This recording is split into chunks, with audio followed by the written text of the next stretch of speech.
Hello mga kamiyag! So, andito nga palang kami ngayon sa Divisoria. Ayan, at namimili na ang mother ko ng mga kanyang paganda.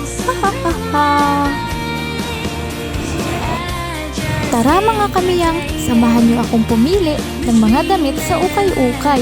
Yes, tama po kayo. Ukay-ukay lamang ang mga suot kong damit. Andito na nga kami sa loob. Tara, ukay na tayo. Excited na ba kayo? Pumipili na nga ako ng mga damit dyan. Mukhang hirap pa nga akong pumili para sa akin.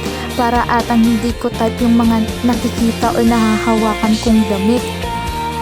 Yung iba kapag ang damit mo ay galing sa ukay, kukutsain ka na. Hindi nyo ba alam na ang ukay ay maganda rin? Depende na lang yun sa pagdadala, sa nagdadala.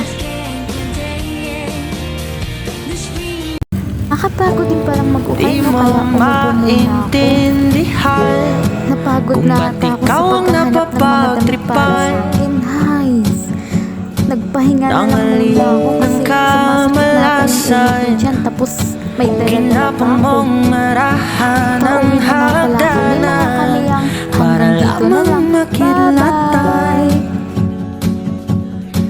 Sakay taas-taasan ngunit kaibigan, huwag kang magpapasindak. Kaibigan, easy lang sa iyak.